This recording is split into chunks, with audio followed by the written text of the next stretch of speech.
বায়নাটা করতে হবে, কিন্তু তিনি কেন করতেন? যে না, ঠাকুরকে ভালোবেসে তার এটা একটা ইচ্ছা যে ঠাকুরকে যখন ভালোবাসি তাহলে ঠাকুরের যে পীঠস্থান। সে হয়তো জানেই না কি করে সে এখানে এতটা সময় পার করে দিল, সে হয়তো জানেই না কিভাবে এত।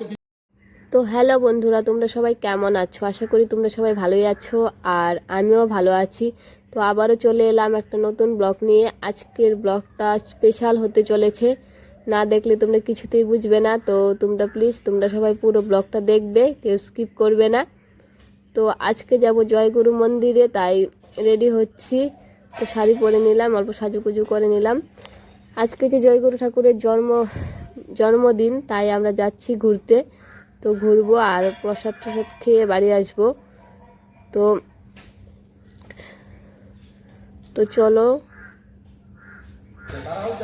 চলে এলাম মন্দিরের সামনে। এটা হচ্ছে সৎসঙ্গ মন্দিরের মেন গেট। তো মেন গেট দিয়ে এখনই আমি প্রবেশ করব, আমি আর আমার বর। তো দুজনই প্রবেশ করতেছি ভিতরে। জয়গুরুর দীক্ষিত আমরা সবাই। তো এই যে প্রথমেই মন্দিরের দিকটায় ঢুকে গেলাম। তো প্রথম যাব, ঠাকুরকে প্রণাম করব, তারপর প্রসাদ নিব, তারপর তোমাদেরকে পুরো মন্দিরটা ঘুরিয়ে দেখাবো আমরা। এইদিকে অল্প দেখাচ্ছি, এইদিকে যে ঘরটা, এটাতে নাম কীর্তন হয়। আর দেখো পুরো মন্দিরটা একদম এত বড় মন্দির। আমি জয়গুরু মন্দির এত বড় দেখিনি, ফার্স্ট টাইম দেখছি। আর কখনো আসিনি, বাড়ির কাছে হলেও আমি আগে আসিনি, কখনো নিয়ে আসিনি। তো আজকে প্রথম নিয়ে এলো আমাকে। আর এসে সত্যি আমি খুব ধন্য যে আজকে আমি মন্দিরে আসতে পেরেছি।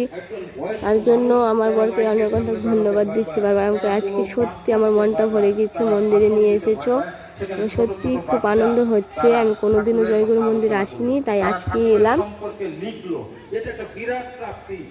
তো চলো তোমাদেরকে পুরো মন্দিরটা দেখানো যাক। তো আমি প্রথমে চলে যাচ্ছি ঠাকুরের অল্প নাম গান শুনতে আর ঠাকুরকে প্রণাম করতে।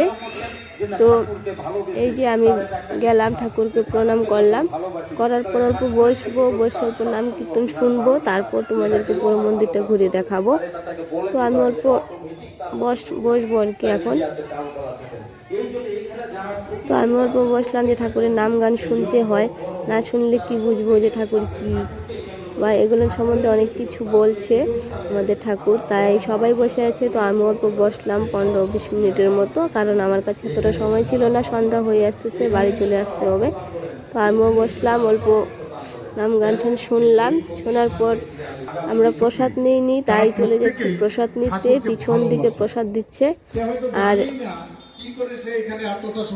পিছনটা দেখাতে নিয়ে যাচ্ছি। আর তোমরাও দেখো মন্দিরটা কতটা সুন্দর। আমার তো একদম এসে মন ভরে গেছে। আশা করি তোমাদেরও পুরো ব্লগটা দেখলে সত্যি খুব ভালো লাগবে। আর চারপাশটা একদম ফুল গাছ দিয়ে ভরানো। আমার তো মন ভরে যাচ্ছে যে কোথায় এলাম, স্বর্গে নাকি। তো তারপর এদিকে হেঁটে হেঁটে আমি আর আমার বউ চলে যাচ্ছি প্রসাদ নিতে। তো ওই সামনে দেখো অনেক লোকও যাচ্ছে, তো আমরাও যাচ্ছি। চলে এলাম প্রসাদ যেখানে বিতরণ হচ্ছে সেখানে। তো আমি প্রথমে প্রসাদ নিয়ে নিলাম। প্রসাদে দিল ভাত, চাটনি আর পনিরের সবজি আর ডাল আর পায়েস। কারণ আমরা অনেকটা দেরি করে এসেছিলাম, তাই বেশি প্রসাদ পাইনি। তো প্রায় সন্ধ্যা হয়ে আসছে, তাই চলে যাব। তোমাদেরকে পুরো মন্দিরটা ঘুরিয়ে দেখিয়ে দর্শন করিয়ে আমরাও চলে যাব। তো এই যে আমি এগুচ্ছি, সামনে দেখো দুটো কি সুন্দর বড় বড় ঘর। জানি না কিসের, একটা হচ্ছে নাম কীর্তনের, আর একটা বলতে পারলাম না কিসের ঘর।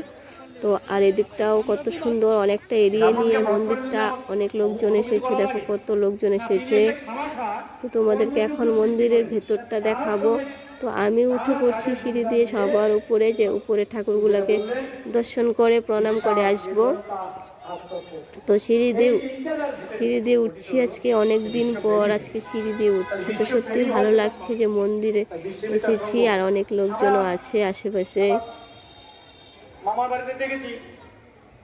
আমার বড় আছে, পিছন দিকে আসছে। তো দুজনেই চলে গেলাম উপরে গিয়ে ভেতরে ঢুকে অল্প ঠাকুরকে প্রণাম করলাম দুজনেই। করার পর এখন বড় মাকে দেখাবো, আরও অনেক ঠাকুরকে দেখাবো। এটা হচ্ছে অনুকূল ঠাকুর। তো তারপর তোমাদেরকে দেখাচ্ছি অনুকূল ঠাকুরের ভাই। আমি এত ঠাকুর সম্বন্ধে জানি না, যেটা সত্যি কথা। ওই ঠাকুরকে প্রণাম করে নিলাম। আমি দীক্ষা নিয়েছি ঠিকই, কিন্তু এত আমি জানি না ঠাকুরের। তো এইদিকে তোমাদেরকে ছাদ থেকে দেখাচ্ছি, দেখো পুরো মন্দিরের দৃশ্যটা তোমরা দেখতেই পাচ্ছ, এত সুন্দর। তোমরা যদি কখনো আসো সবাই সত্যি খুব ভালো লাগবে।